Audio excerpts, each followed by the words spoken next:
ये हमारा हिंदी पेडागोजी का ये डिटेल नोट्स है। इसमें हम लोग टोटल 8 से 10 चैप्टर पढ़ेंगे। 8 से 10 चैप्टर जितना है वो इसी क्लास में खत्म हो जाएगा। सबसे पहले हमारा अधिगम और अर्जन।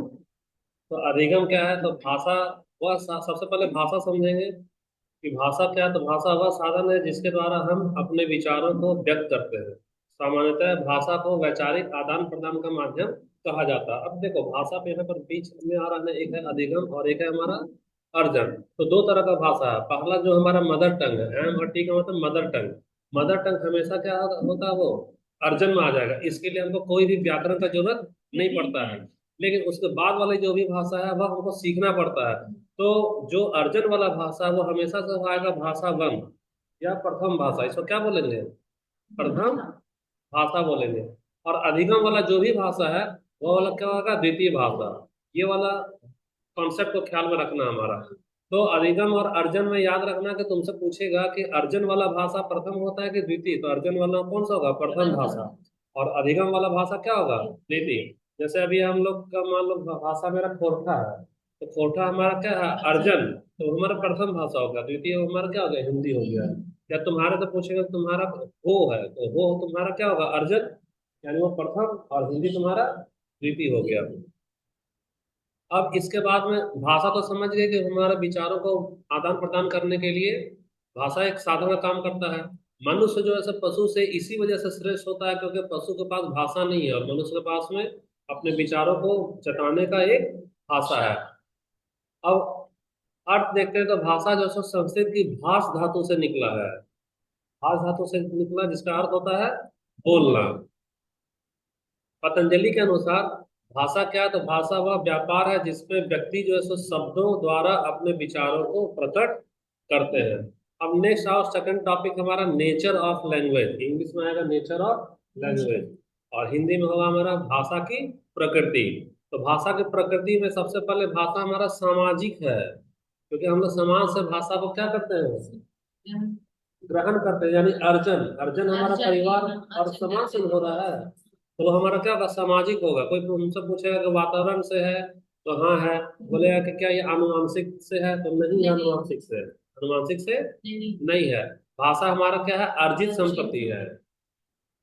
अच्छा, जब भाषा अर्जित है तो अर्जन जो है सो कैसा होता है? पेट से होता है, वह अनुकरण से होता है। हमेशा भाषा का अर्जन किससे होता है? अनुकरण से। अच्छा, और पूछा है कि भाषा अस्थाई है कि परिवर्तनशील है? तो भाषा परिवर्तनशील है क्योंकि हम लोग भाषा का अधिकतर पहले तमिल था या प्राकृत था, फिर हमारा कैसा आया? हिंदी आया। हिंदी से धीरे धीरे कुछ और आ रहा है। भाषा हमेशा कठिनता से सरलता की ओर अग्रसर है। कॉम्प्लेक्स टू सिंपल है ये भाषा हमारा। अब आओ इसमें, जैसे क्वेश्चन हमारा कि भाषा सीखने की क्षमता जन्मजात होती है, कौन बोला है? तो सीधा सीधा हम लोग चॉम्स्की के बारे में चर्चा कर लेते हैं कि चॉम्स्की एक नाम दिया है LAD। LAD यानी कि लैंग्वेज एक्विजिशन डिवाइस।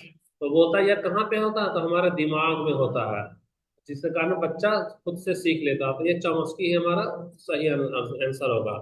अब देखो पूछा जाए कि भाषा अर्जन की प्रक्रिया क्या है। भाषा किस प्रक्रिया के तहत अर्जित की जाती है? अधिगम की बात नहीं कर रहे हैं। अर्जन, अर्जन का मतलब बिना लगाए, बिना व्याकरण का भाषा को सीख लेना। बिना व्याकरण का भाषा सीख लेना।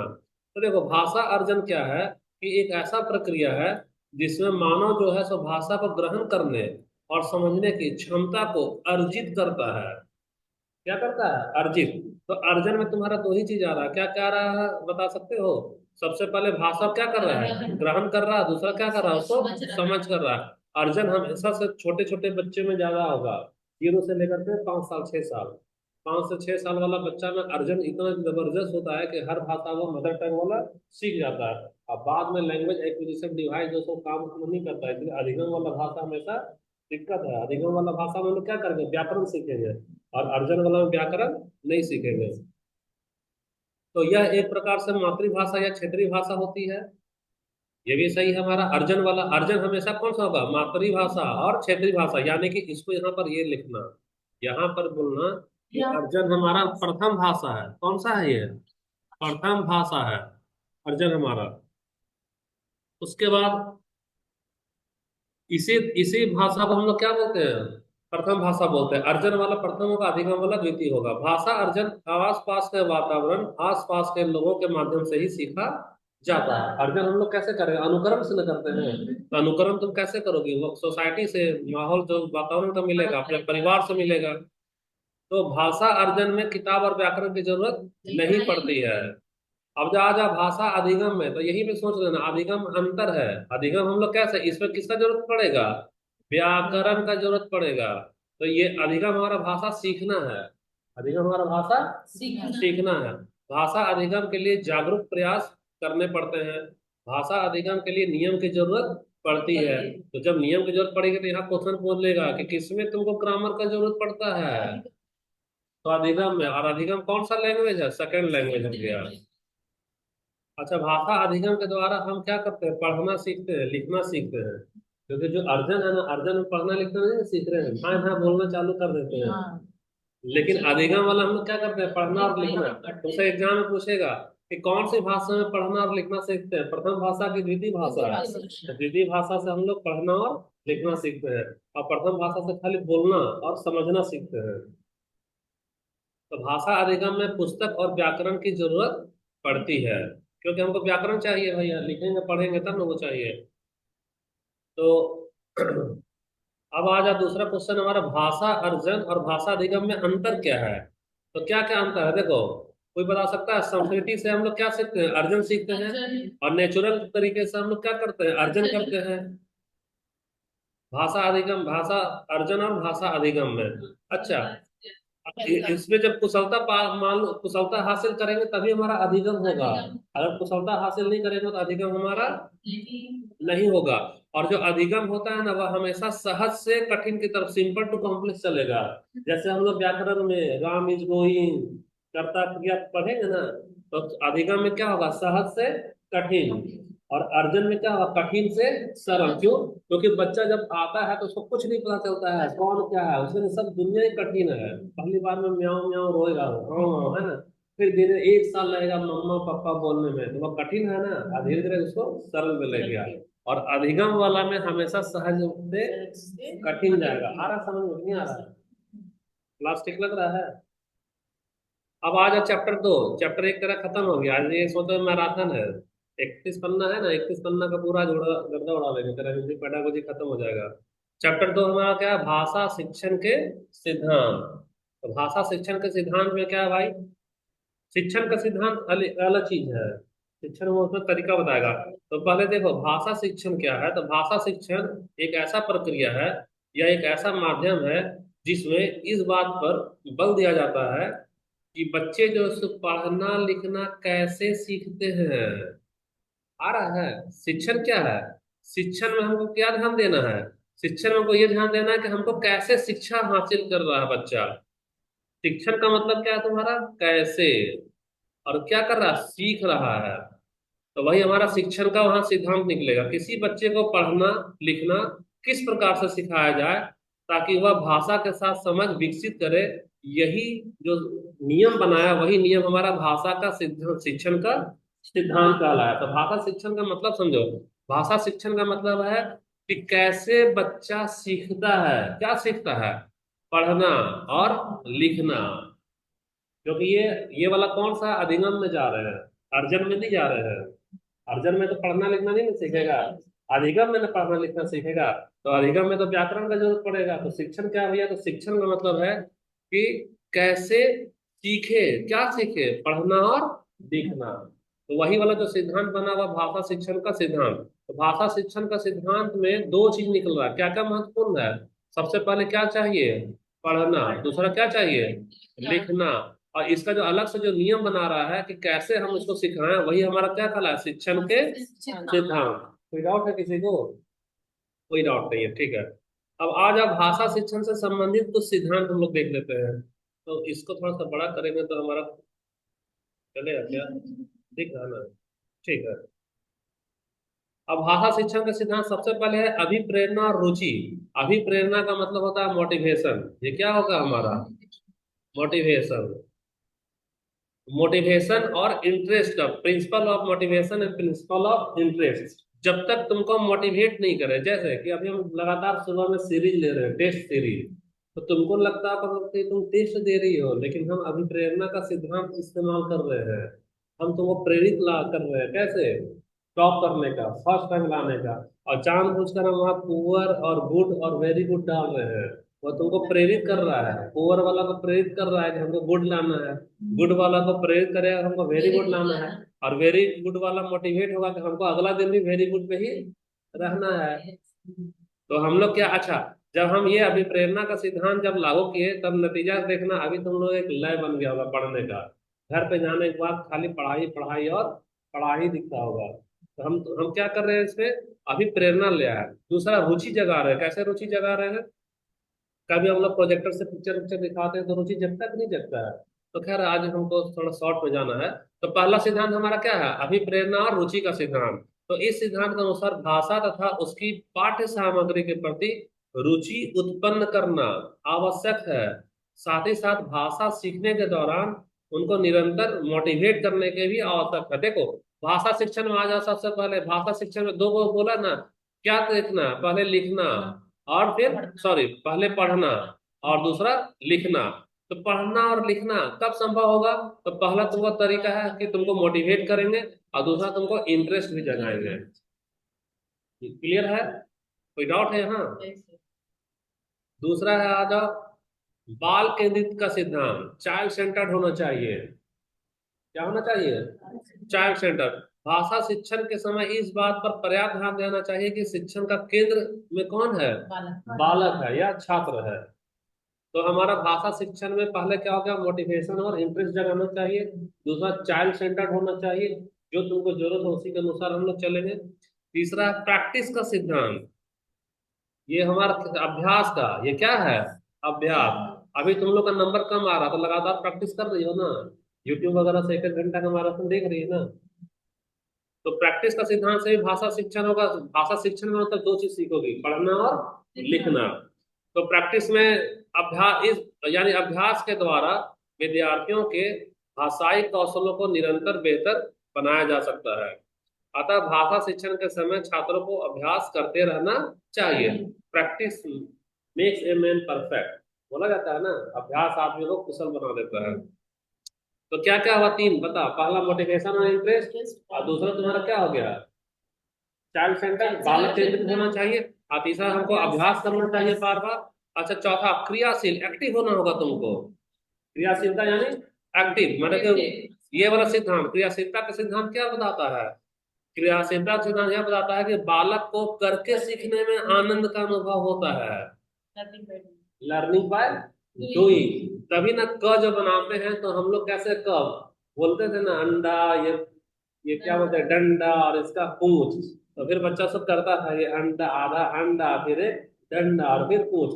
लगातार करेगा, एक दिन कब लिखना सीख जाएगा। तो देखो, क्रियाशीलता का सिद्धांत में बच्चा क्या करता है, कर कर कर वह सीखेगा, लर्निंग बाय डूइंग, इसमें आनंद अनुभव होता है।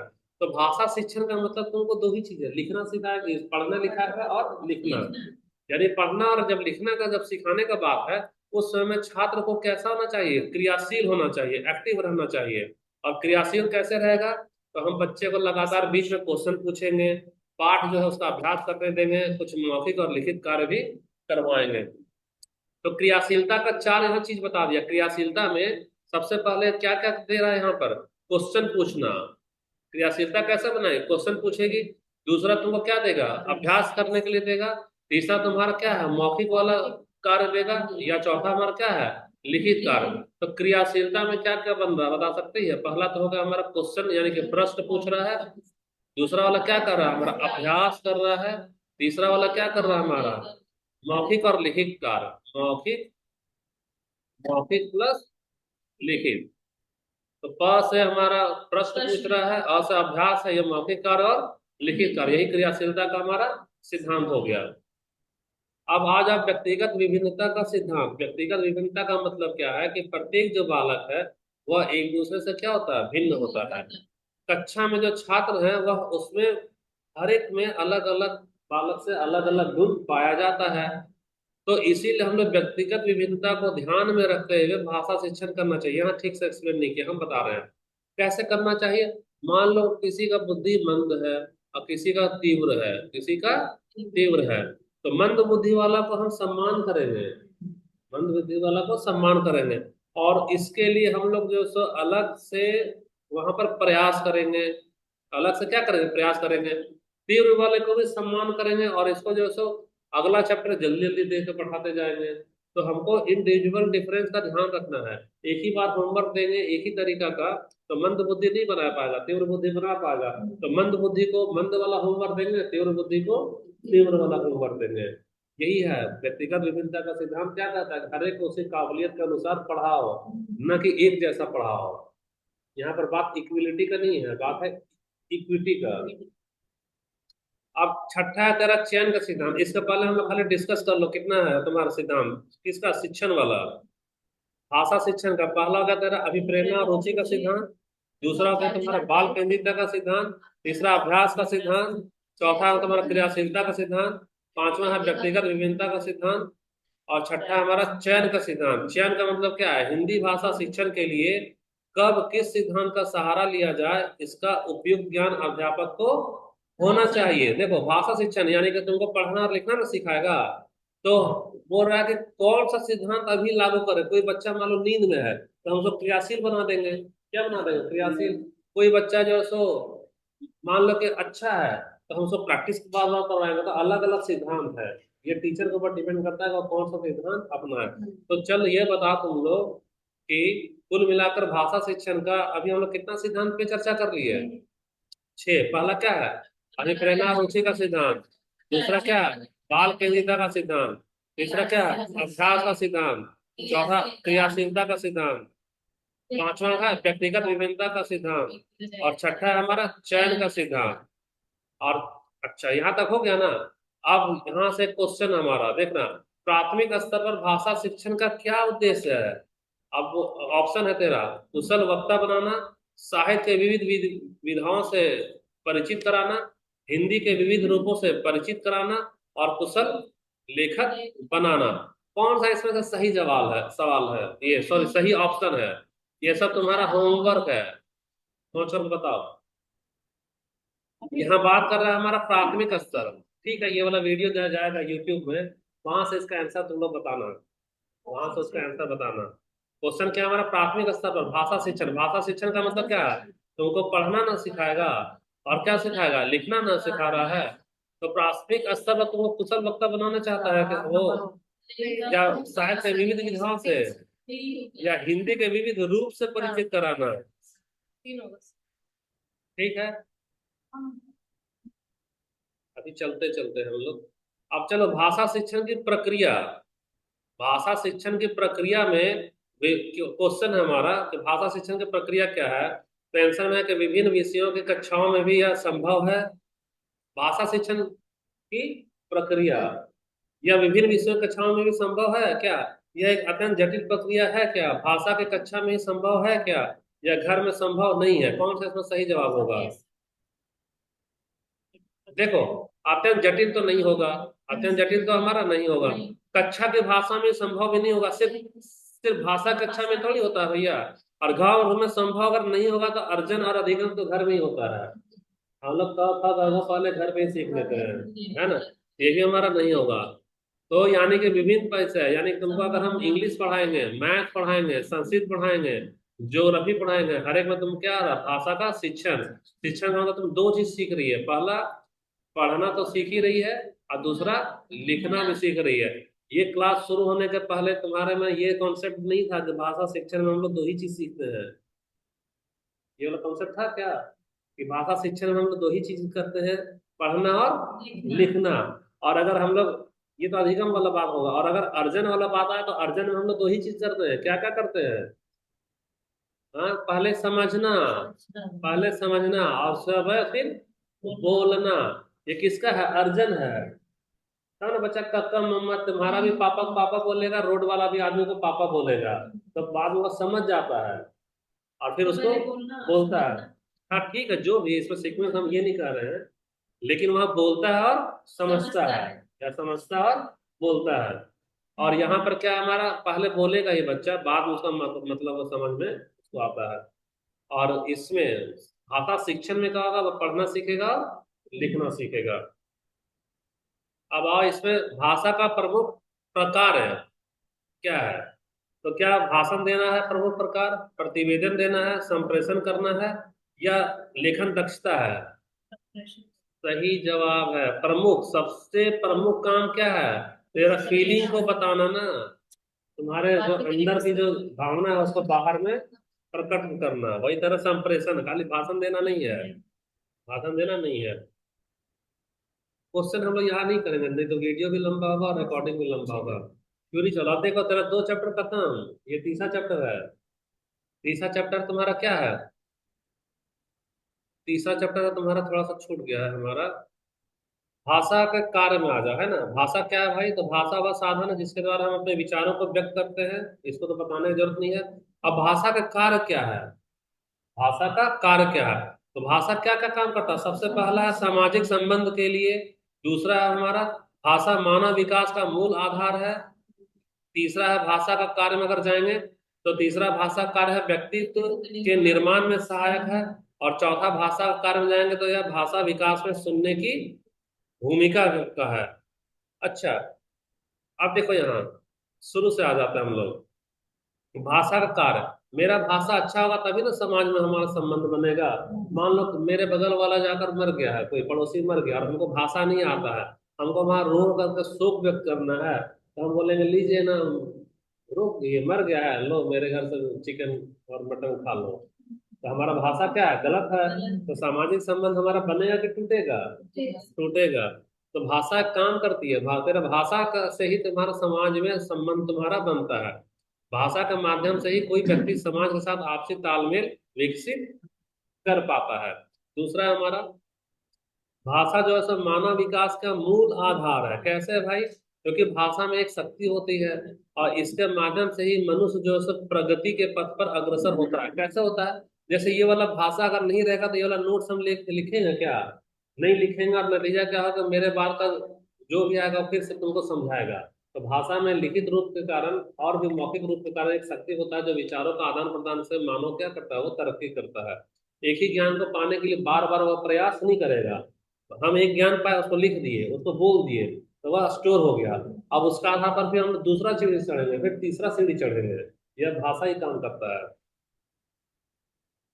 अच्छा, अब तीसरा है कि हमारा कि भाषा का कार्य में देखो तो यह व्यक्तित्व के निर्माण में सहायक होता है। कैसे, व्यक्ति अपने आंतरिक भावों को जब व्यक्त करता है तब दुनिया वाले समझ जाते हैं कि इसका पर्सनालिटी क्या है, इसका पर्सनालिटी क्या है।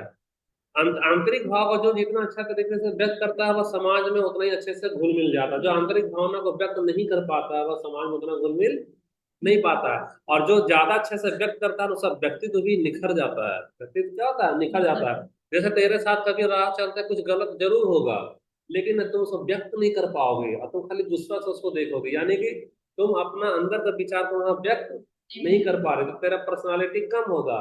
नतीजा बार बार तुम्हारा क्या होगा, शोषण होगा। बार बार तुम्हारा क्या होगा, शोषण। तुम्हारा पर्सनालिटी ऐसा होगा कि सामने वाला नहीं डरेगा, क्योंकि तुमको गलत है इसका एहसास है, लेकिन विरोध करने का शब्द नहीं है। तो अगली बार से फिर क्या होगा, तुम्हारा शोषण होगा।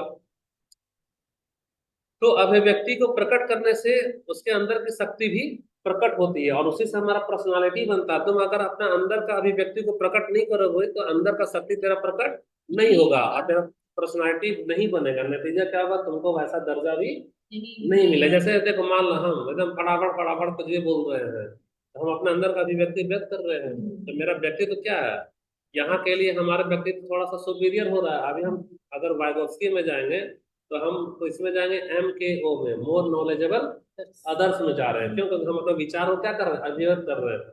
जबकि मेरे से ज्यादा नॉलेज तुम लोगों को सोशल साइंस में है ना भाई, लेकिन तुम अपने विचार को अभिव्यक्त नहीं कर पा रहे, शब्द नहीं है, तो तुम्हारा व्यक्तित्व वहां पर निखर नहीं रहा है। अब भाषा जो है विकास में सुनने की भूमिका, भाषा विकास है यहाँ कॉमा लगेगा, भाषा विकास में सुनने की क्या भूमिका होती है, क्वेश्चन है। भाषा विकास में सुनने की क्या भूमिका होती है। तो सुन करके ही ना भाषा हम लोग पहले समझेंगे, बाद में बोलेंगे, फिर पढ़ेंगे और लिखेंगे। भाषा विकास का जो प्रथम चरण है वह क्या है, सुनना। हालांकि ये पुराना है। अब भाषा विकास में लिखना, पढ़ना, बोलना और सुनना सब एक साथ चलता है। सब कैसे चलता है? साथ में चलता है। इसीलिए यहाँ पे इसको फिलहाल हटाओ इसको। हमारा भाषा विकास में सुनना तो महत्वपूर्ण भूमिका ही होता है, लेकिन सब चारों कौशल हमारा एक साथ ही चलेगा। अब सुनने से क्या क्या होता है भाई? तो सुनने से हमारे शब्द भंडार में वृद्धि होती है, नया नया हमको सब कुछ पता चलता है। दूसरा है कि सुनने से क्या है कि दूसरे की अभिवृद्धि, अभिवृद्धि का मतलब दूसरे का आइडिया, दूसरे का विचार को ग्रहण करने में हमको सुविधा होता है। जैसे हम लोग बोले थे आतपन के बारे में, आओ हमको तपाओ, तो तुम मेरा वाला आइडिया तुमको मिल गया ना। अब जब भी आतपन आएगा तो समझ जाएगा, आओ तपाओ यानी वहाँ गर्मी भेज रहा है, धूप दे रहा है। तो ये सुनने से होगा। तीसरा तुम्हारा शुद्ध उच्चारण, हम शुद्ध बोलेंगे तो तुम भी शुद्ध बोलोगे। तो सुनना एक स्वाभाविक प्रक्रिया है। शुद्ध उच्चारण करने का कौशल का इसमें क्या होता है? विकास होता है। सुनना जो है सो अन्य भाषा कौशल के विकास में भी बहुत सहायक होता है। हम ध्यान से सुनेंगे ना तभी हम ध्यान अच्छे से बोल भी पाएंगे, अच्छे से लिख पाएंगे। यानी वाचन कौशल और लेखन कौशल का भी विकास सुनने से ही होता है। अब आओ, भाषा विकास में बोलने की क्या भूमिका है? अभी तो सुनने तो हो गया ना। भाषा का विकास का बात चल रहा है, किसका? भाषा विकास का, है ना। भाषा विकास में अगर हम लोग ध्यान से देखें, अगर ये तुम्हारा है तो इसमें कुछ छूटा तो नहीं है। भाषा में, भाषा का कार्य तो बता दिए, सामाजिक संबंध है। भाषा मानव विकास का मूल आधार है और हमारा व्यक्तित्व का निर्माण में सहायक है। और भाषा का विकास में अब भूमिका पे आ रहे हैं। तो पहले तो सुनने की भूमिका देख लिए कि सुनने की भूमिका से भाषा में कैसा विकास होता है, शब्द भंडार बढ़ेगा और दूसरे का आइडिया हम ग्रहण कर लेंगे। और तीसरा है कि हम शुद्ध भी उच्चारण करेंगे। और चौथा हमारा क्या है कि और भी कौशल का विकास होगा। अब भाषा विकास में बोलने की क्या भूमिका है? बोलने से भाषा विकास क्या होता है? तो हमारा सबसे पहले वाचिक कौशल बढ़ता है। बोलने से क्या होगा? वाचिक कौशल में बढ़ेगा। देखो, बोलना जो है सो भाषा विकास का दूसरा चरण है। क्या है दूसरा चरण? बोलने की आवश्यकता जीवन के प्रत्येक क्षेत्र में होता है। वाचन कौशल कैसे बढ़ेगा भैया? जितना बोलेंगे टप टप टप उतना ना हमारा बोलने की क्षमता बढ़ेगा। अच्छा, बच्चों की झिझक को भी यह समाप्त करता है। जितना बोलेगा बच्चा उतना हुआ झिझक खत्म होगा। जितना नहीं बोलेगा बच्चा उतना ज्यादा शर्मीला होगा। उतना ज्यादा वो क्या होगा? शर्मीला होगा।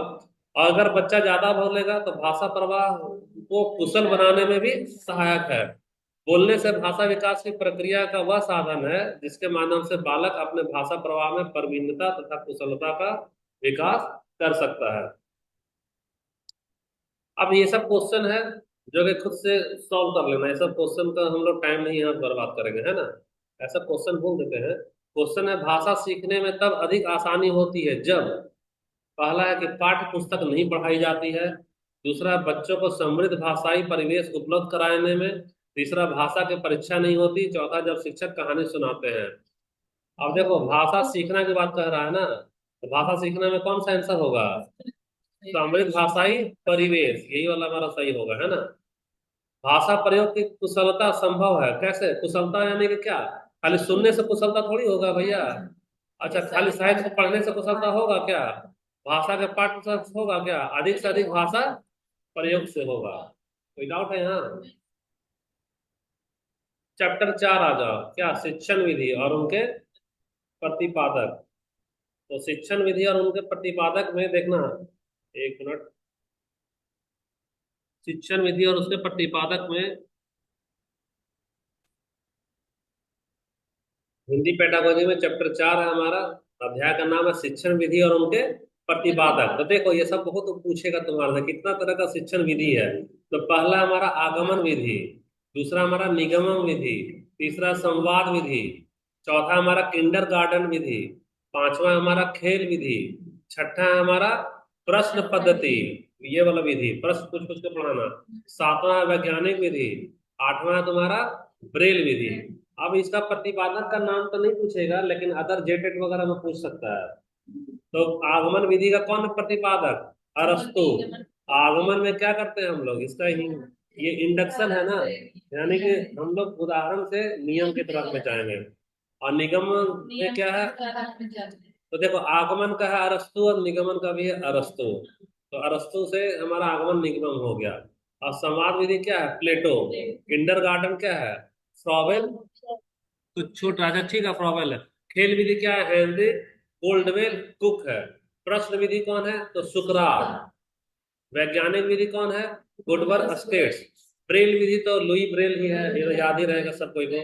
तो इतना तरह का हमारा शिक्षण विधि है और उसके प्रतिपादक है।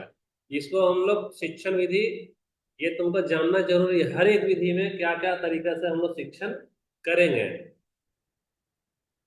अच्छा, अब प्रक्रिया विधि, इसमें 9वां नंबर में क्या है तुम्हारा? कमेनियस। 10वां है तुम्हारा मूल्यांकन विधि, तो कौन दिया है इसको? J.M. राइस। और 11वां है तुम्हारा हर्बर्ट विधि, कौन दिया है इसको? हर्बर्ट दिया है। और 12वां नंबर है तुम्हारा सूक्ष्म शिक्षण विधि, माइक्रो टीचिंग, इसको कौन दिया है? Robert Bush. और लास्ट में 13वां है तुम्हारा प्रोजेक्ट विधि। प्रोजेक्ट विधि को कौन दिया है? William Henry Kilpatrick. हाँ, विलियम हेनरी किलपैट्रिक, प्रोजेक्ट विधि। ये सब रट लेना एकदम, रट्टा मार लेना इसमें, है ना। और उसके बाद 14वां तुम्हारा समस्या समाधान विधि, कौन दिया है? सुकरात। और 15वां हमारा प्रादेशिक विधि, इसको कौन दिया है? हर्बर्टसन। ठीक है, ये तो याद ही करना पड़ेगा तुमको। अब आ जाओ भाषा के कौशल। नेक्स्ट में क्या है हमारा? भाषा कौशल। इसमें नोट्स में पुराने जमाने में साइकोलॉजिस्ट बोलता था LSRW के जैसा चलता है, लेकिन अभी नए जमाने में साइकोलॉजिस्ट का रिसर्च है तो उसमें LSRW को फॉलो नहीं करता है। चारों हमारा एक साथ चलता है। चारों हमारा क्या चलता है? एक साथ। तो इसी में हम लोग एडिट कर लेंगे। भाषा जो है, भाषा कौशल क्या है? तो भाषा हमारे जीवन का अति महत्वपूर्ण अंग है। हर एक व्यक्ति को अपने विचारों और भावों की अभिव्यक्ति के लिए एक माध्यम की आवश्यकता होती है। तो मनुष्य जो है वह समाज में अन्य व्यक्तियों से संप्रेषण करता है। और संप्रेषण कैसे करेगा? या तो वह बोलकर, या तो वह लिख कर, ऐसे ही संप्रेषण करता है, या इशारे से करता है। आंगिक भाषा, मौखिक भाषा और लिखित भाषा। वह 3 तरह का है, वह बोल के करेगा, लिख के करेगा, या इशारे से करेगा। यहाँ इशारा छूटा हुआ है, यहाँ पे इशारा जो है, या संकेतिक इसमें नहीं लिखा हुआ है ना। लिख कर प्लस यहाँ पे क्या कर दो? एक संकेत, संकेत देकर। कैसा? संकेत देकर, यानी कि सांकेतिक भाषा, जिसको हम लोग क्या कहते हैं? आंगिक भाषा बोलते हैं। क्या बोलते हैं? आंगिक भाषा। अब भाषा कौशल को 4 भागों में बांटा गया है: श्रवण कौशल, वाचन कौशल, पठन कौशल और लेखन। श्रवण का मतलब है सुनने का कौशल, वाचन का मतलब है बोलने का कौशल, पठन का मतलब है पढ़ने का कौशल, और लेखन का मतलब है लिखने का कौशल। अब श्रवण कौशल क्या है भैया? यही सिंपल है, सुन करके। श्रवण कौशल का संबंध कर्ण अर्थात कानों से है।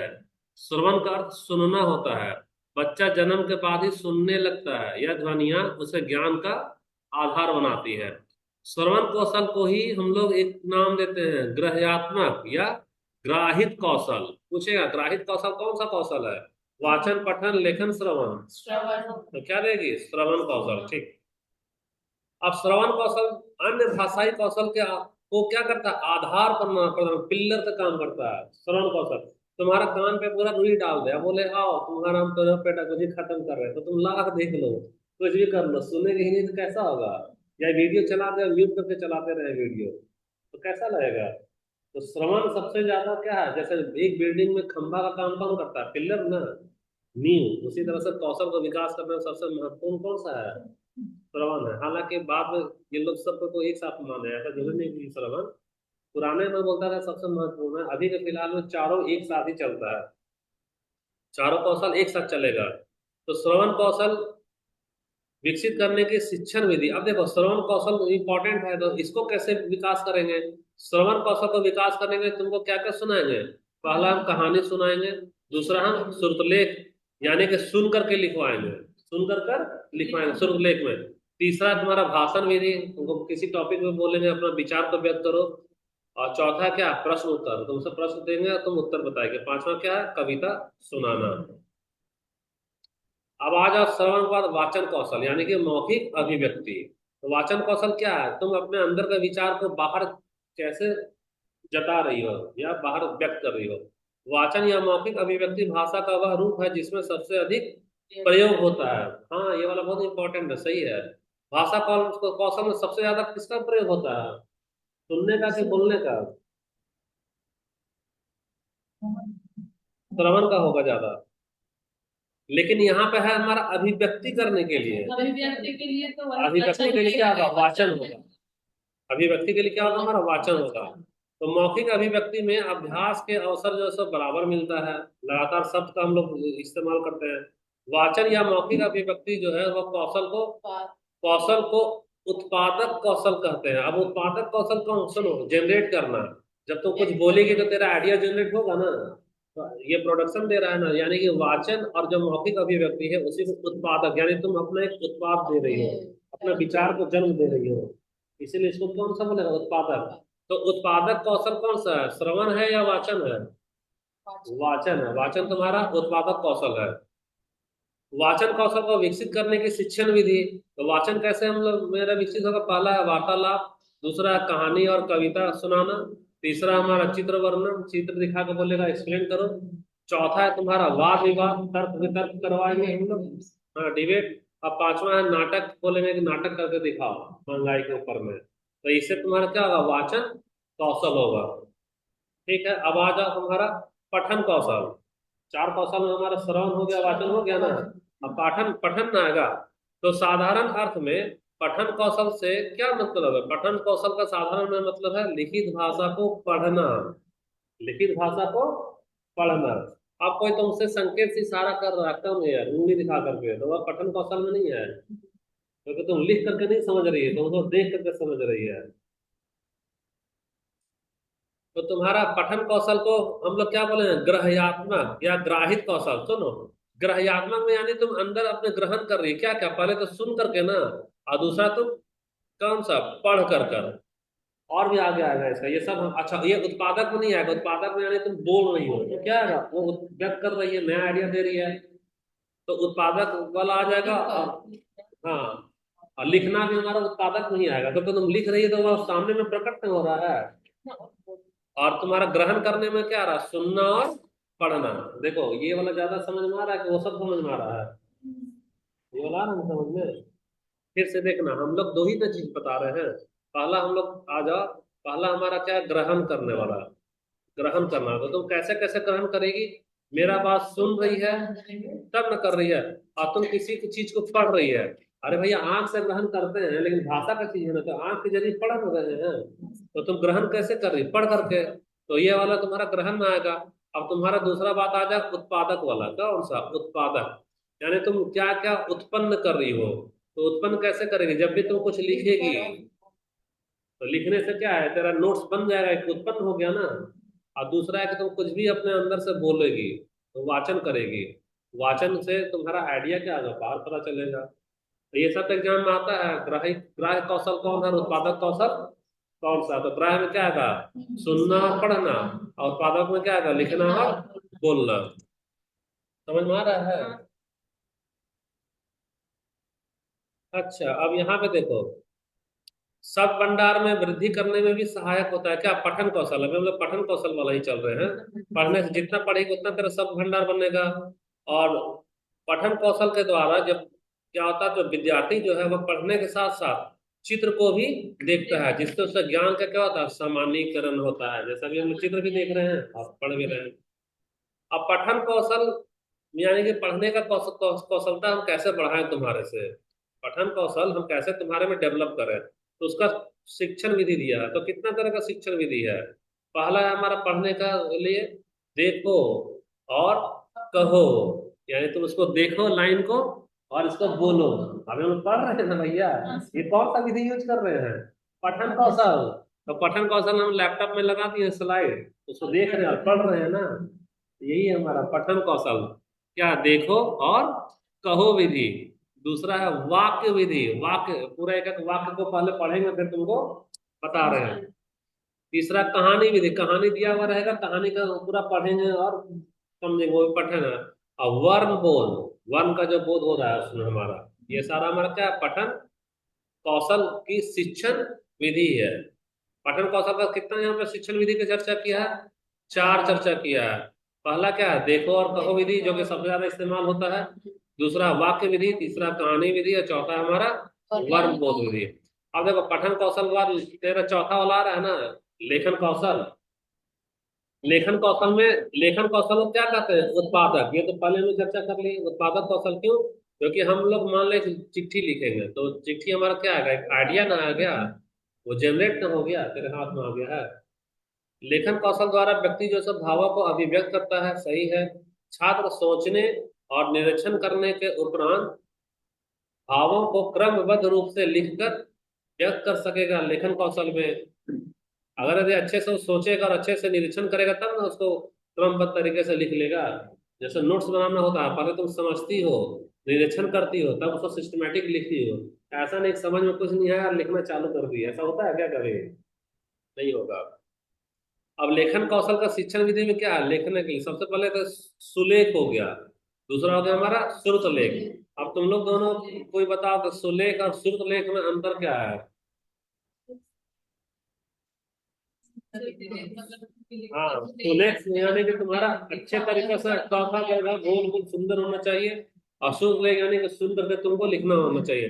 तीसरा तुम्हारा लेखन अभ्यास, और चौथा तुम्हारा स्वतंत्र अनुकरण विधि। जैसे कि हम यहाँ पर स्लेट में लिख दिए क, अब बच्चा को फ्री कर देते हैं ना, बच्चा अपने मन से कोई कोई ऐसे करेगा और ऐसे कर कर ऐसे लिखता है ना।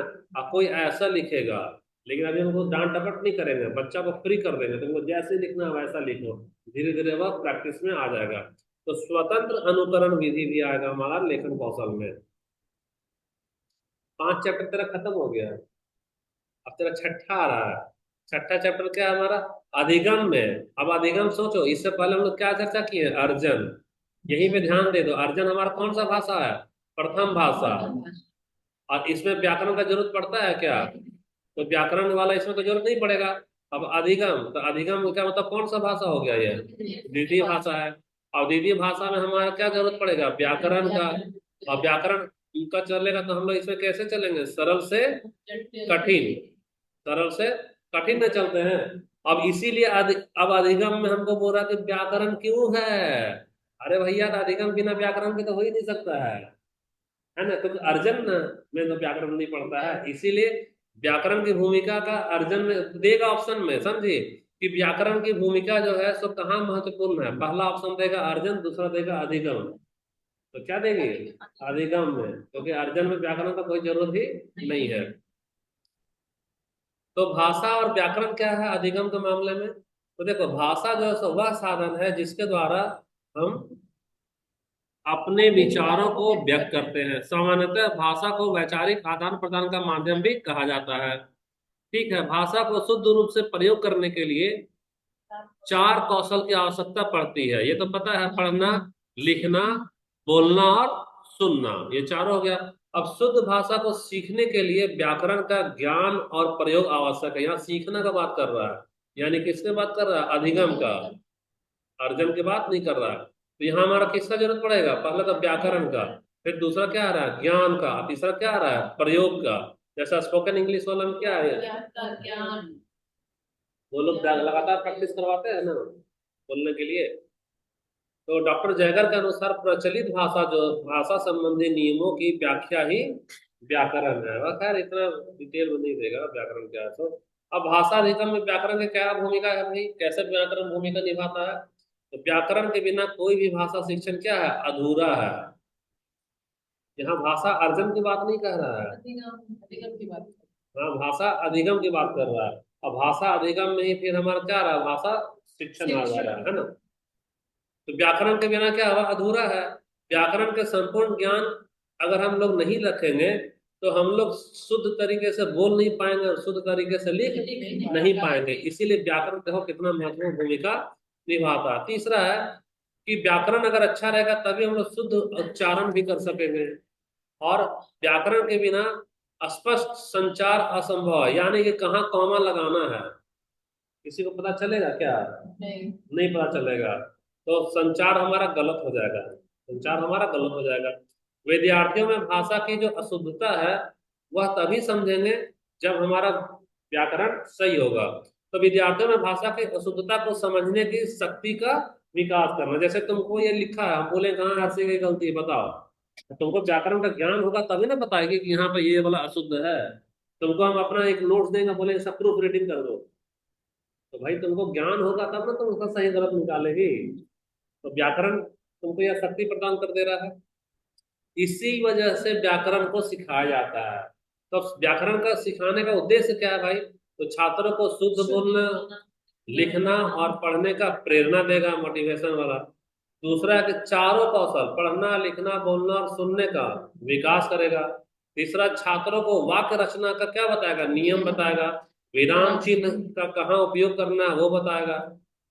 और लास्ट है कि नवीन भाषा को सीखने में भी क्या करेगा वो, सहायता करेगा। अब व्याकरण का दो रूप है। व्याकरण का दो रूप है। पहला है तुम्हारा औपचारिक, जिसको हम लोग बोलेंगे फॉर्मल, और दूसरा है हमारा इनफॉर्मल, है ना। ये कौन सा हमारा, फॉर्मल। और ये वाला क्या हो गया हमारा, इनफॉर्मल। तो औपचारिक क्या है, इसमें व्याकरण की पुस्तक होती है और विधिवत ढंग से क्रम पूर्वक हम लोग व्याकरण का क्या समझते हैं, नियम, उसके भेद और उपभेद का ज्ञान कराया जाता है। तो याद रखना कि फॉर्मल में हम लोग किससे करेंगे, बुक से करते हैं। फॉर्मल यानी कि जो औपचारिक शिक्षण है ना व्याकरण का, वो हमेशा पुस्तक से होगा। किससे होगा, पुस्तक से। अब अनौपचारिक क्या है भैया? तो अनौपचारिक व्याकरण है कि वह अनुकरण से सीखता है। जैसा हम बोले एंजेलिना पानी पीता है, बाद में 10 दिन सुनेंगे कि नहीं एंजेलिना पानी पीती है, अच्छा वो पानी पीती है, तो हमको क्या बोले, एंजेलिना पानी पीती है। तो अनुकरण, अनुकरण से सीख रहा है कौन सा, अनौपचारिक। और हम लोग मानो चाहे नहीं मानो, बहुत सारा व्याकरण अनुकरण से ही सीखे हैं। अरे संधि समास अब ना तुम लोग पढ़ रही हो, लेकिन इससे पहले लड़का और लड़की का स्त्रीलिंग और पुल्लिंग का जो इस्तेमाल करती हो, वह अनुकरण से ही न कर ली हो। अब तो ये हो गया। अब देखो व्याकरण शिक्षण को रुचिकर बनाने का उपाय। तो क्या क्या उपाय है भाई व्याकरण शिक्षण को रुचिकर बनाने का? छात्रों को नियम व परिभाषाएं कंठस्थ कराने की अपेक्षा व्याकरण का व्यवहारिक ज्ञान प्रदान किया जाए, तभी व्याकरण क्या होगा, इंटरेस्टिंग बनेगा। अगर जबरदस्ती हम किसी को बोलेंगे कि तुम कंठस्थ करो, तो वैसा काम हमारा नहीं चलेगा। दूसरा, शिक्षण विधि को रोचक बनाया जाए व्याकरण के लिए। अब व्याकरण को सिखाना है मान लो, तो इंटरेस्ट के साथ कैसे सिखाएं? तो बच्चे को क्या कराएं, अभ्यास कराएंगे, और रोचक तरीके से, और भिन्न भिन्न प्रकार का क्या कराएंगे, अभ्यास करवाएंगे। अब देखो, व्याकरण शिक्षण की अपेक्षाकृत बेहतर विधि है। व्याकरण शिक्षण में जाओगे तो कौन सा विधि सबसे अच्छा माना जाएगा?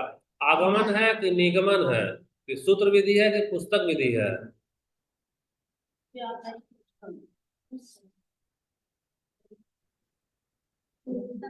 अरे व्याकरण नहीं, शिक्षण में सूत्र पुस्तक विधि। विधि तो हम लोग औपचारिक व्याकरण की बात कर रहे हैं ना। व्याकरण शिक्षण की अपेक्षा बेहतर सूत्र विधि। नहीं, ठीक है, ये सब तुम्हारा होमवर्क है, तुम लोग अपना कर लेना, है ना। अब व्याकरण के ज्ञान का मुख्य उद्देश्य क्या है? तो व्याकरण के ज्ञान का मुख्य उद्देश्य क्या है कि व्याकरणिक बिंदुओं की परिभाषा को याद कर लेना है हमारा। दूसरा है भाषा प्रयोग में अति शुद्धतावादी होना चाहिए। तीसरा है व्याकरण के ज्ञान का मुख्य उद्देश्य कि व्याकरणिक तत्वों का एक सूची बनाना है। और चौथा है हमारा भाषा प्रयोग में व्याकरण का हमको ध्यान रखना है। यह क्या है, व्याकरण का मुख्य उद्देश्य है। तो मुख्य उद्देश्य में कितना उद्देश्य बोले, पहला वाला क्या है, व्याकरण बिंदु की परिभाषा याद करना। दूसरा उद्देश्य क्या है, भाषा प्रयोग में शुद्धतावादी होना, अति शुद्धतावादी यानी गलती करनी चाहिए।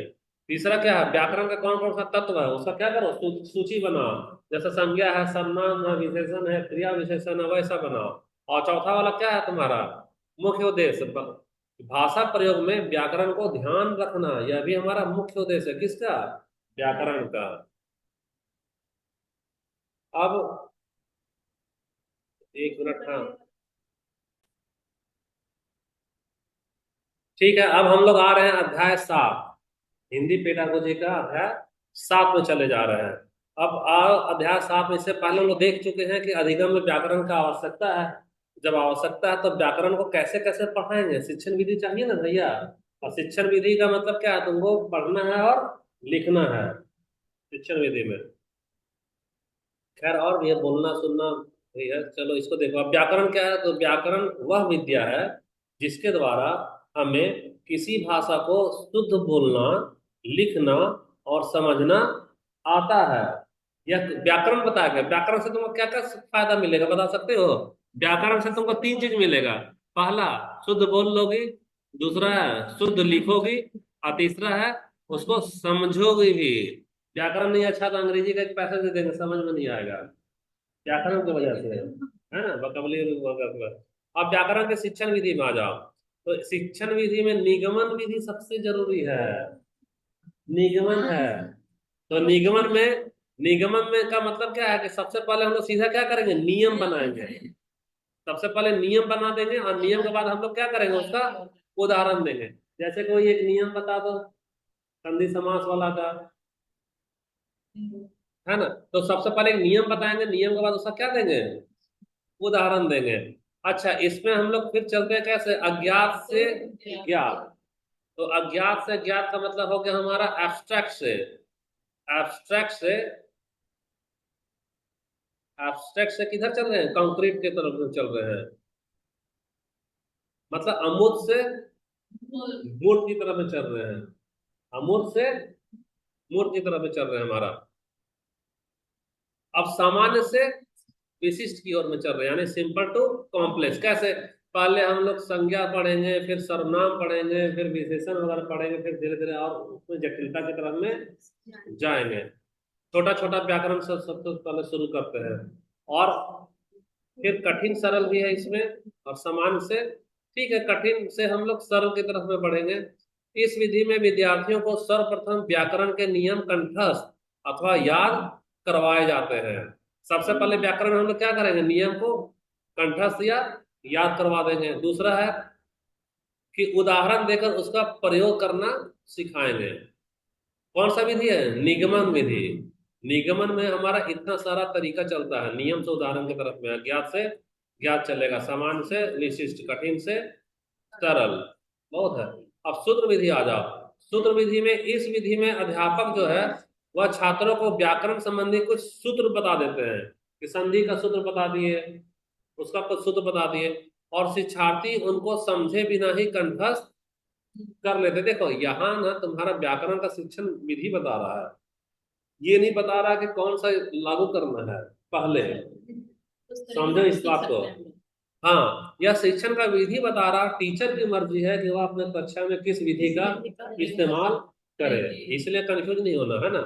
पहला तो तेरा दे दिया निगमन विधि, दूसरा है तुम्हारा सूत्र विधि। पहले सूत्र दे देगा, बोले तुम याद करके आना चाहिए, याद कर लेगा, फिर उसके अनुसार बहुत सारा सवाल उससे बनवा देगा सूत्र विधि से, ग्रामर का। तीसरा तुम्हारा पुस्तक विधि। तो इस विधि में नियमों का ज्ञान कराने के लिए छात्रों को व्याकरण में क्या दे दी जाती है, पुस्तक दे दी जाती है। टीचर वहां नहीं रह रहा, पुस्तक में देख देख कर, पढ़ पढ़ कर वो अपना कर रहा है। हालांकि टीचर भी वहाँ हेल्प करेंगे बाद में। अच्छा, एक मिनट रुक जाओ, कुछ हमारा सा कंफ्यूजन हो रहा है ग्रुप में, एक मिनट, है ना। अब हम लोग देखते हैं, नेक्स्ट है हमारा आगमन विधि, यानी कि इंडक्टिव मेथड। ये तो सबको तो मालूम है, बहुत सारा उदाहरण देकर हम लोग क्या चलेंगे, नियम की तरफ में। ये सब बहुत सारा उदाहरण देते हैं और फिर उसको नियम को सिखा देते हैं। तो इसमें चार पद है, सबसे पहले उदाहरण देंगे, उसके बाद उसका निरीक्षण करेंगे, निरीक्षण करने के बाद सामान्यीकरण करेंगे, लास्ट में परीक्षण करेंगे। जैसे इंडक्शन का चूल्हा में हम लोग 10 तरह का बर्तन रखेंगे, कांसा का, पीतल का, अल्युमिनियम का और स्टील का। उसका निरीक्षण करेंगे चूल्हा में चढ़ा चढ़ा करके, कि कांसा गर्म हुआ नहीं, अल्युमिनियम गर्म हुआ नहीं, तो कौन गर्म हो रहा है, स्टील। तो ऐसा 10 बार प्रक्रिया दोहराएंगे तो सामान्यीकरण होगा, कि बार बार यह स्टील ही गर्म हो रहा है। और सामान्यीकरण के बाद हम अगली बार ना, अगला दिन परीक्षण करेंगे, चुपचाप से खाली स्टील के बर्तन को लाकर चढ़ा देंगे, तो परीक्षण करने के बाद पता चलेगा वो सच में गर्म हो गया। तो ये चार पद है किसका, आगमन का। पहला पद क्या है, उदाहरण। दूसरा पद क्या है हमारा, बोलो। पहला पद उदाहरण है, दूसरा क्या है, निरीक्षण, तीसरा क्या है, सामान्यीकरण, और चौथा क्या है, परीक्षण। इसमें किसी को कोई दिक्कत है, कंफ्यूजन है, कहाँ गई रिंकी, कोई समझ में आ रहा है, ये दिक्कत है यहाँ तुम्हारा पूजा, बन रहा है ना। अब देखो, आजा अगला विधि है तुम्हारा प्रयोग विधि। तो प्रयोग विधि क्या है, तो प्रयोग विधि में उदाहरण देकर विद्यार्थियों से व्याकरण के नियम निकलवाए जाते हैं। प्रयोग विधि में क्या करते हैं, उदाहरण देते हैं, और उदाहरण देकर विद्यार्थी से व्याकरण का नियम को क्या करेंगे, निकलवा लेंगे। जिसमें शिक्षण के दौरान इन सोपानों का प्रयोग किया जाता है, किसका किसका, तुलना करना और विश्लेषण करना, फिर प्रयोग करना और अभ्यास करना, प्रयोग और अभ्यास और तुलना और विश्लेषण, ये वाला करेंगे किस प्रयोग विधि में। इससे हमारा क्या होगा, नियम।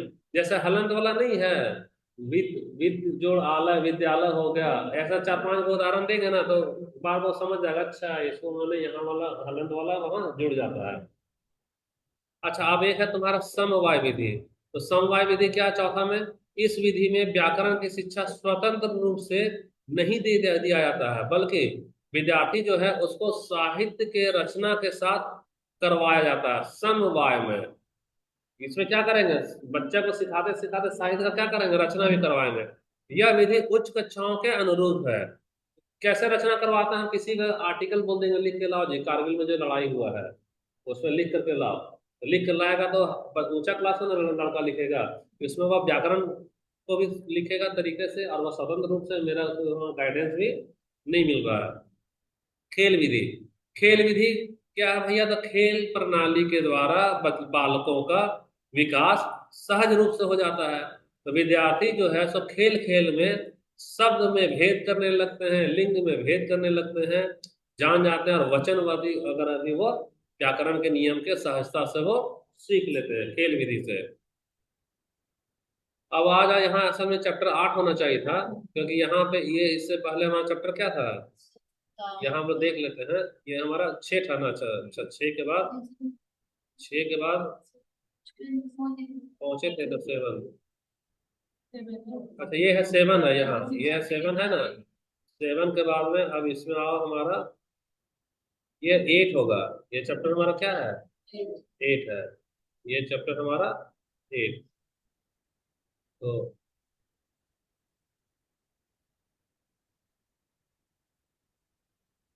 ये चैप्टर हमारा कैसा हो गया, 8 हो गया। अब भाषाई विविधता वाले कक्षा कक्ष की चुनौतियां, यानी तुम्हारा डिफरेंस है, इंडिविजुअल डिफरेंस जो हम लोग पढ़े हैं ना, उसमें हमारा लैंग्वेज वाला भी डिफरेंस होगा। कोई खोटा बोलेगा, कोई मराठी बोलेगा, कोई हो बोलेगा। तो भैया तुम्हारे लिए चैलेंज रहेगा ना क्लास में।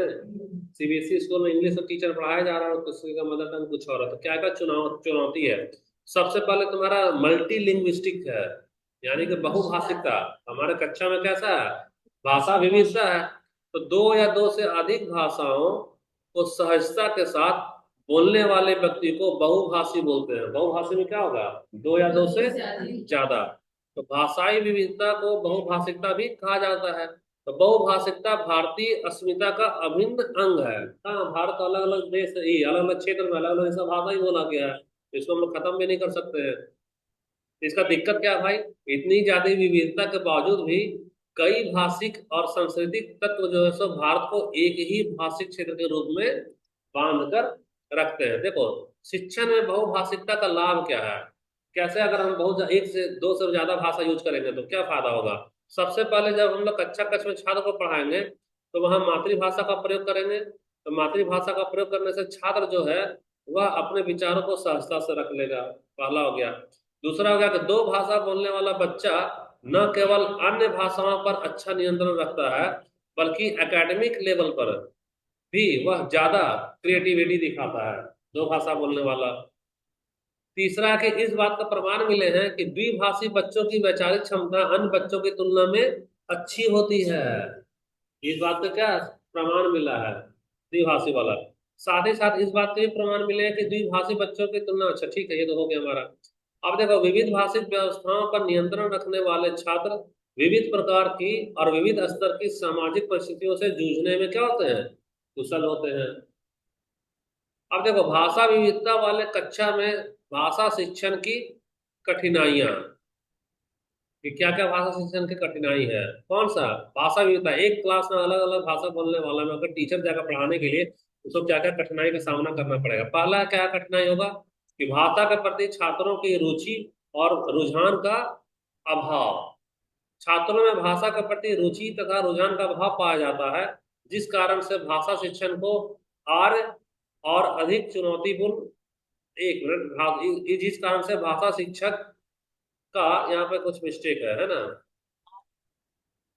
भाषा शिक्षण का कार्य है, यहाँ आर की जगह क्या है, यहाँ कार्य होगा। यहाँ पे क्या होगा, यहाँ कार्य है। देखो, अर्थ से अनर्थ हो जाता है ना। ये कार्य होगा। अलग अलग देखो, अगर तो ये रुचि नहीं रहेगा ना तो अभी हम हिंदी मीडियम जाकर के खूब पढ़े इंग्लिश, इंटरेस्ट ही नहीं है तो कोई ट्यूशन पढ़ेगा हमारे से। अच्छा इंटरेस्ट नहीं है मैथ वाले को, में मैथ पढ़ाएंगे तो देखो नहीं वो लोग मैथ पढ़ेगा, फिर एसएसटी पढ़ाएंगे तो वो लोग मैथ ये एसएसटी पढ़ेगा। या स्वाति वाला उदाहरण याद है, उसको मैथ पढ़ना है तो आती है क्या एसएसटी वाला में? नहीं आती है। तो रुचि हमारा नहीं रहता। दूसरा कि छात्रों में भाषाई कौशल का विकास करने का चुनौती, हमारे लिए भी चुनौती है कि बच्चा कैसे अच्छा कुशलता हासिल करे। कौन सा भाषा का, भाषा कौशल में क्या कह रहा है? सुनना है, बोलना है, पढ़ना है और लिखना है। इसको विकास करने में भी हमारे लिए क्या है? चुनौती है। क्यों? क्योंकि वहाँ डाइवर्सिटी है, लैंग्वेज का क्या है?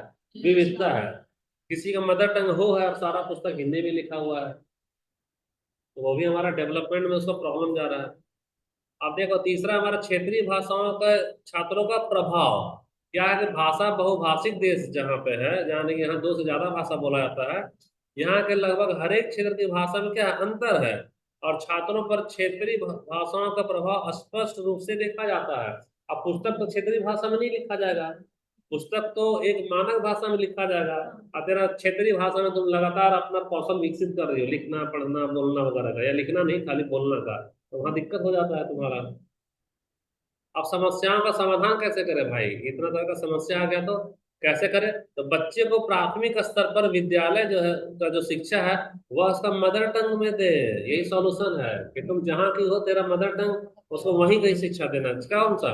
प्राथमिक स्तर पर। और दूसरा बोलता है कि अध्यापक को समृद्ध भाषिक परिवेश का निर्माण करना चाहिए। इसका मतलब क्या है? वह कड़ाई नहीं करे तुम खाली अंग्रेजी बोलो। वह समृद्ध भाषा का मतलब है किसी को कोटा बोलना है, मराठी बोलना है, हो बोलना है, जनजातीय भाषा बोलना है, उसको आजादी देगा। ठीक है, तुम अपना अपना भाषा में बात करो, उसी को क्या बोले? समृद्ध भाषिक परिवेश का निर्माण। इसका मतलब यही होता है, समझे? तीसरा है शिक्षक को सभी छात्रों को समान भाव से देखना चाहिए। क्षेत्रीय भाषा वाला को हीनता के साथ नहीं देखना चाहिए।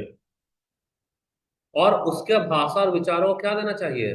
सम्मान देना चाहिए। कोई दिक्कत है इसमें? नहीं दिक्कत है। अब आ जाओ अध्याय 9 में, भाषा का कार्य। भाषा का कार्य में आओ। तो भाषा फिर से परिभाषा है यहाँ। भाषा भाव को अभिव्यक्त करने का एक माध्यम होता है।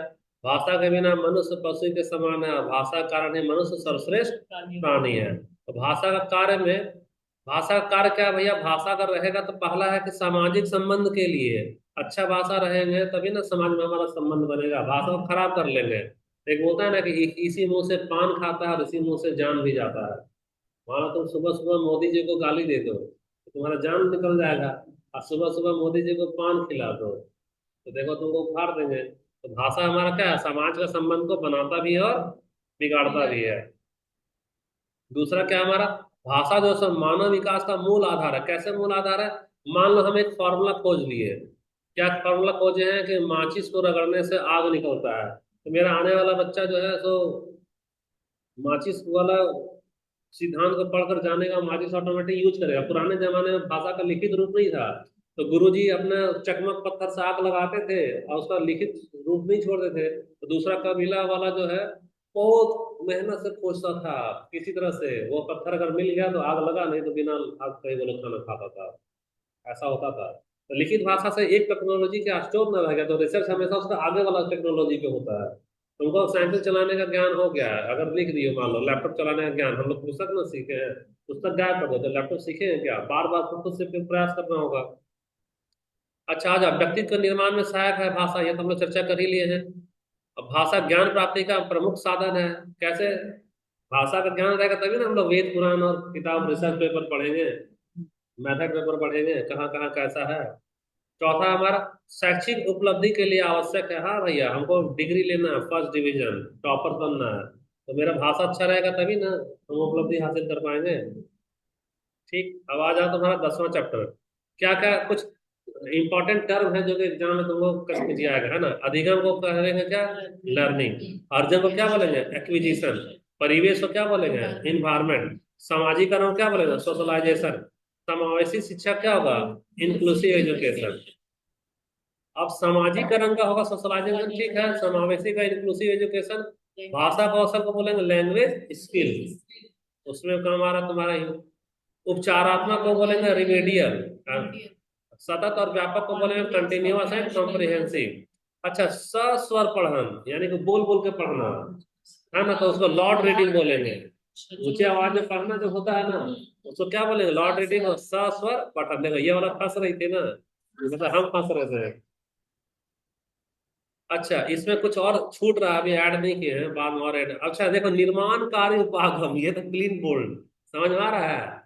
कंस्ट्रक्शनल अप्रोच, अरे भाई तुमको बोल दिया चिट्ठी लिख के लाओ, तो तुम्हारा चिट्ठी क्या हुआ, एक निर्माण बना ना।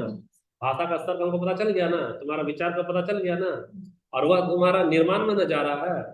तो निर्माणकारी उपागम हमारा क्या था, कंस्ट्रक्शनल अप्रोच, ये टीचिंग मेथड में यूज होता है। तुमसे हम कुछ शॉर्ट क्यों लिखवाएंगे, गांधी जी के ऊपर 10 लाइन लिख के लाओ, गाय के ऊपर में लिख के लाओ, तो लिखते थे ना बच्चे, हम खुद लिखते थे, गाय की एक पूंछ होती है, गाय को 4 पैर होते हैं याद आता है? तो हम लोग निर्माण कार्य उपागम है, वो हमारा निर्माण हो रहा है आइडिया का, विचार का। अभी कोई बोलेगा लिखने के लिए, लिखेंगे 4 पैर होता है, गाय कुछ और लिखेंगे। तो ये तुम्हारा कंस्ट्रक्शनल अप्रोच हो गया। अब देखो, शिक्षण सहायक सामग्री, इसको टीचिंग एड्स बोलेंगे, टीचिंग लर्निंग एड रहता है, टीएलएम जो होता है हमारा मटेरियल। मूल्यांकन यानी एवेलुएशन हो गया, और आकलन यानी असेसमेंट हो गया। अब देखो ये वाला तो और भी इम्पोर्टेंट है, जो रासमुनि के लिए है, ये वाला जो 2-3 बार बोल चुके हैं कि सर ये वाला करा दीजिए। भाषा संबंधी विकार, भाषा संबंधी विकार। तो बच्चों द्वारा भाषाई कौशल में निपुणता प्राप्त करने में निम्नलिखित विकार जो है वह अवरोध की भूमिका निभाता है। मतलब कुछ विकार ऐसा है तो उनको भाषा का अधिगम में रुकावट डालेगा। सबसे पहले है डिसलेक्सिया। क्या है डिसलेक्सिया? तो यह ग्रीक भाषा के 2 शब्द से बना के आया है, डिस और लेक्सिया। इसका शाब्दिक और अर्थ है कथन भाषा, जिसका संबंध पठन विकार से है। इसका संबंध किससे है, पठन विकार से है। डिसलेक्सिया वाला क्या है, उसको पठन, पठन संबंधी इसको दिक्कत होगा, क्या होगा इसको, पठन विकार, पढ़ने में इसको क्या होगा, प्रॉब्लम जाएगा इसको। उसके बाद में डिसलेक्सिया के बाद अब आ जाओ अगला। डिसलेक्सिया से पीड़ित बच्चे बड़ा और बड़ा में अंतर नहीं कर पाते। जैसे हम लोग बोलेंगे ना कि मोदी जी बहुत बड़ा आदमी है, तो वो मतलब बड़ा तो सोचेगा दही बड़ा, समझ में आ रहा है? वो लोग क्या है, डिसलेक्सिया वाला बच्चा जो है सो बड़ा और बड़ा में अंतर नहीं कर पाता है। लक्षण क्या है भाई इसका, तो समान उच्चारण वाले ध्वनि को नहीं पहचान पाना, डिसलेक्सिया। डिसलेक्सिया का बता दो फिर से, वह मोदी जी बड़ा आदमी है तो सोचेगा वह दही बड़ा है। यानी दिक्कत कहाँ हो रहा है, वह समान उच्चारण वाला जो ध्वनि है उसको पहचान नहीं पा रहा है। हम बोलेंगे कि सोने के लिए मेरा बेड लगा दो, तो वह बोलेगा अच्छा हमको बेड बोल रहे हैं, बुरा लड़का बोल रहे हैं, तो बेड और बेड समझ में आ रहा है। हम बोलेंगे सोने के लिए मेरा बेड लगा दो, तो वह या तो बोलेगा कि हमको बुरा बच्चा बोल रहा है, यानी तो बोलेगा अच्छा वो हीरा सोना मांग रहा है। तो डिसलेक्सिया वाला, अभी हम लोग यहीं पे 1-2 बार बोल देते हैं। डिसलेक्सिया का मतलब मेन है कि समान उच्चारण वाले ध्वनि को नहीं पहचान पाएगा। नरेंद्र मोदी बड़ा आदमी है तो वह बोलेगा वह दही बड़ा है, बड़ा और बड़ा में अंतर नहीं कर पाया। आगे बढ़ते हैं हम लोग, डिसलेक्सिया तो हो गया। दूसरा डिसग्राफिया। तो डिसग्राफिया वाला जो है सो लेखन क्षमता को प्रभावित करता है। डिसग्राफिया यहाँ देखो, हम लोग XYZ वाला ग्राफ बनाते हैं, मैथ वाला जो होगा समझ जाएगा, इधर एक्स है इधर वाई है, तो यहाँ लिखना ना पड़ता है, तो वह ग्राफ नहीं बना पाएगा सही से, यानी वह लिख नहीं पाएगा। तो डिसग्राफिया वाला में यहाँ पे क्या लिख लो, वहां पे लेखन वाला, लिखने में उसको प्रॉब्लम है। तो इसको जो है, ये सामान्यतः, यह सामान्यतः कहाँ है, तो हाथ है, हथेली है या उंगली है, इसमें क्या होता है, उसका विकार उत्पन्न होता है।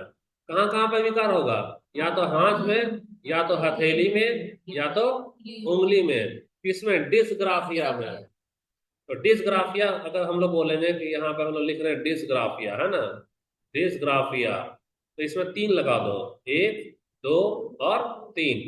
तो 3 में सबसे पहले लिखो यहाँ पे हाथ, दूसरा क्या लिखो, हथेली, और तीसरा क्या लिखेगी, हाँ, अंगुली। तो यहाँ शॉर्ट में क्या होगा, हाथ, हथेली और उंगली। तो यह इसका लक्षण क्या है, लिखते समय में यह स्वयं से बातें करेगा, एग्जाम में दे देगा। कोई बच्चा को लिखने दिया गया और लिखते समय वह खुद से ही बात कर रहा है, तो उसमें कौन सा विकार है, तो कौन सा विकार होगा, डिसग्राफिया होगा। इसका रिकॉर्डिंग हो रहा है कि बंद हो गया है? आता है ना? हाँ ठीक है।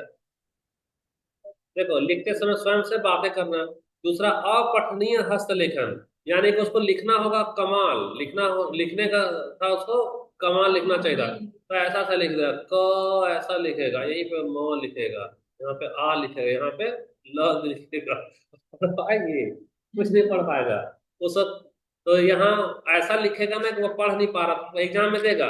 एक बच्चा ऐसा लिखा है जिसको पढ़ने में हम सक्षम नहीं है, तो उसमें कौन सा विकार है, तो क्या बोलेंगे? डिसग्राफिया। डिसग्राफिया का रावण जैसा यानी हाथ, हथेली और उंगली में क्या होता है, उसको प्रॉब्लम होता है। अब आ जाओ डिसफेजिया। तो डिसफेजिया क्या है भैया? तो डिसफेजिया से ग्रसित बच्चे विचार की अभिव्यक्ति के समय कठिनाई महसूस करते हैं। डिस, यहाँ पे एक मिनट, इसको इरेज कर दो। देखो, सर, इसमें किसी किसी और से मतलब अपना सहपाठी से ही नहीं बात करता है। हाँ, भाषा विज्ञान। डिस, अरे हाँ, डिसफेजिया में ग्रसित बच्चे विचारों की अभिव्यक्ति नहीं कर पा रहा है, विचारों की अभिव्यक्ति नहीं कर पा रहा, यानी वह अपने सहपाठी से क्या कर रहा है, बात कर पा रहा है क्या? नहीं कर पा रहा है बात, वह ठीक से, वह अभिव्यक्ति ही नहीं कर पा रहा, तो बात ही नहीं करेगा वो।